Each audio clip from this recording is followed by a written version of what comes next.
सतगुरुदेव की जय। आज हम बात करेंगे एक कथावाचक की, जिसका नाम लोकेश कृष्णा शास्त्री जी है, जो कि जिया गांव के हैं। और इस व्यक्ति को धर्म के बारे में कुछ नहीं पता, लेकिन ये कभी हिंदू धर्म और कभी सनातन वैदिक धर्म का रट्टा लगाकर सनातन वैदिक धर्म की रक्षा करने के सनातन वैदिक धर्म जो धर्म को ठेस पहुंचाए, सनातन वैदिक धर्म को सनातन वैदिक धर्म को छोड़ करके वो धर्म अपना भोली भाली जनता को भटका रहा है। आज हम संत रामपाल जी महाराज जी के अमृत ज्ञान से इस व्यक्ति की सच्चाई दिखाएंगे। पहले सबसे पहले बात करते हैं कि इसने जो ये कथावाचक का ढमढमा शुरू किया है, इसका क्या उद्देश्य है। दोस्तों, जितने भी भारत में कथावाचक हैं, उन्हें कथा करने का कोई अधिकार नहीं है। जो भी इस व्यक्ति ने बात सुन रखी है, उसे ही ये तोड़ मरोड़ कर परंतु तोते की तरह गाता है, जिन बातों का ग्रंथों और शास्त्रों में जिक्र तक नहीं है। इस व्यक्ति ने नकली कथावाचकों की बातें सुनकर उन्हें ही सच मानने लगा है, और इसने कभी ग्रंथों और वेदों को खोलकर देखा तक नहीं है, और आगे इन्हीं बातों को बताकर वैदिक सनातन धर्म का मानने लगा है। इस व्यक्ति ने संत रामपाल जी महाराज जी पर कुछ बातें बोली हैं। मना यहाँ कर रहे हैं, आप पूजा मत करो, आप आरती मत लो, आप प्रसाद मत लो, आप बहन से रक्षा सूत्र मत बनवाओ, पत्नी से कह दिया कि आप मांग मत भरो, 16 श्रृंगार हमारे यहाँ होते हैं, वो मत कीजिए। ये सब परंपराएं। तो अब बताओ कि 16 श्रृंगार का क्या महत्व है। माता दुर्गा जी जो 16 श्रृंगार करती हैं, किसके लिए करती है? अपने पति के लिए ही करती होगी ना। लेकिन आपको आज तक ये नहीं पता कि माता दुर्गा जी के पति कौन है। अगर आपको पता है तो प्रमाण करो कि किस ग्रंथ या वेद में है। परम पद को कैसे प्राप्त करें, परम ब्रह्म को कैसे प्राप्त करें। तुम कहते हो कि उस परम पद को हम प्राप्त करने जा रहे हैं। अरे उस परम पद पर ब्रह्म को प्राप्त करने से पहले कितना किस किस का तुम्हें होना पड़ेगा। तुम्हें जिन माँ बाप ने जन्म दिया है, सबसे पहले उसका तुम्हें बहुत अच्छा बेटा बनना पड़ेगा। जो तुम्हारी पत्नी है, उसका बहुत अच्छा आपको पति बनना पड़ेगा। जो तुम्हारा गुरु है, उसका बहुत अच्छा आपको शिष्य बनना पड़ेगा। जो आपकी रिश्तेदारी है, उसमें बहुत अच्छे आपको व्यवहार निभाने पड़ेंगे। अगर रिश्तेदारी और समाज को ही खुश करना है, तो जिन ऋषि मुनियों महा ऋषि मुनियों की आप कथा सुनाते सुनाते नहीं थकते, तो वो क्यों जंगलों में अपनी तपस्या करने गए थे? अगर वो इन रिश्तेदारियों और समाज को खुश करने में लगे होते, तो वो कभी आगे ही नहीं बढ़ पाते। पालन पोषण भी आपने बड़ी प्यार से करना है, ऐसे ढंग से करना है कि मालिक के बच्चे हैं और माता पिता भी मालिक के बच्चे हैं। आपकी ड्यूटी है बुढ़ापे में इनकी सेवा करना, इनको प्यार दे। बूढ़ा आदमी प्यार का भूखा होता है।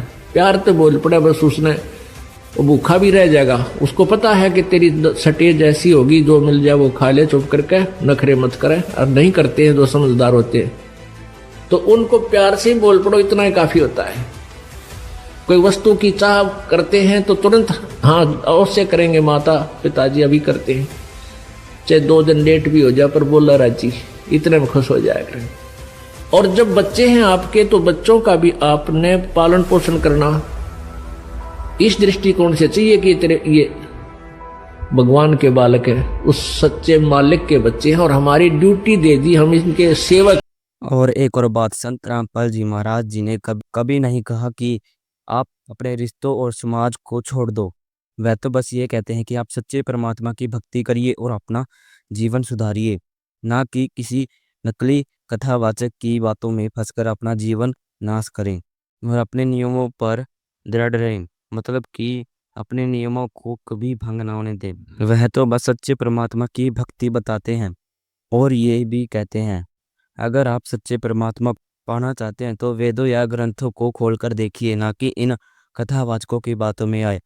या फिर आप संत रामपाल जी महाराज जी के सत्संग भी सुन सकते हैं, जो कि आपको ग्रंथों और वेदों में से देखकर बताते हैं और आपको सच्चा ज्ञान प्रदान करते हैं, ना कि अपनी ही बातें बनाकर कुछ कुछ कहते हैं। वह सिर्फ सच बताते हैं।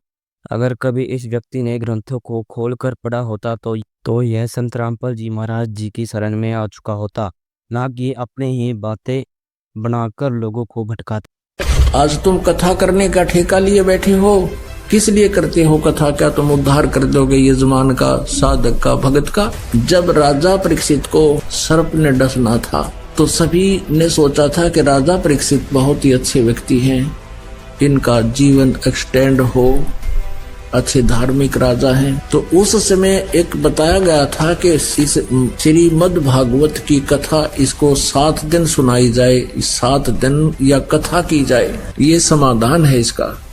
तो उस समय गरीबदास साहिब जी ने बताया कि उस समय ये वशिष्ठ मुनि जी भी वहीं थे और व्यास जी जिन्होंने ये 18 पुराण सुधा सागर श्रीमद् भागवत लिखी है वो भी वहीं विद्यमान थे। किसी की हिम्मत नहीं पड़ी कथा सुना दे, क्योंकि 7वें दिन परिणाम आना था और उसकी पोल खुल जानी थी, सब पीछे हट गए। सुखदेव ऋषि बुलाए गए स्वर्ग से, विमान में बैठकर आए स्वर्ग से, उन्होंने 7 दिन कथा सुनाई। अब 7 दिन कथा सुना के कंटिन्यूसली, और उधर से उसको ये पता था कि 7वां दिन तेरी मृत्यु होगी। तो इस अतिथि में जब व्यक्ति भगवान की चर्चा सुनता है उसकी विशेष श्रद्धा बनती है, उसको पता 7वें दिन तू जागा रहेगा नहीं, तो वो पल भी ध्यान नहीं हटाता वहाँ से। और फिर कथा कर सुनाने वाला भी योग्य हो, अधिकारी हो, तभी उसका लाभ मिलता है। तो उसने 7 दिन कथा सुनाई सुखदेव ऋषि ने, तो कितना उद्धार किया कि वो स्वर्ग चला गया, क्योंकि यहाँ के संसार की से उसका मन हट गया। और स्वर्ग वो केवल सुधा सागर यानी श्री भागवत की कथा सुनने से नहीं, वो एक बहुत पुण्यकर्मी प्राणी था, बड़े बड़े यज्ञ किया करता था। क्योंकि उस समय जो ब्राह्मण होते थे वो वेद का पाठ करते थे, वेदों के मंत्रों का पाठ करते थे, ओम नाम का जाप करते थे, और उन जैसा भी वो वेदानुसार साधना करते और करवाते थे, वो यज्ञ होती थी, धर्म यज्ञ होते थे, भंडारे करते थे। तो उस यज्ञ के परिणाम स्वरूप वो स्वर्ग चला गया। लेकिन उस कथा ने इतना काम किया, वो भी अधिकारी के द्वारा सुनकर, कि उसकी आस्था यहाँ से हटकर और श्रीमद् भागवत के अंदर वर्णित उस स्थान की, भगवान श्री कृष्ण की महिमा से वो उसमें आस्था बन गई। और जहाँ आशा ता बासा हुई, मन कर्म वचन सुमरियो, इस आधार से वहां चला गया। तो इन कथाओं से हमने पुण्यात्माओं एक बहुत निष्कर्ष निकालना अच्छा, और अपने जीवन को उसी तरह ढालना है। अब जैसे अब किसी ने देख ले मेरे गुरु बन गए, मैं भी तो तुम्हारे पाठ कर दूंगा, कोई काख में पोथी दे और चल पड़े है, मैं भी पाठ कर दूंगा। क्यों चल पड़ते हैं? क्योंकि उनको पता है पैसे चाहिए, और श्रद्धालुओं ने साधना करवानी है, अनुष्ठान करवाना है, और वो स्वयं ज्ञान से अपरिचित है श्रद्धालु, इसलिए इन नकली गुरुओं का और पाठकर्णियों सत साहेब।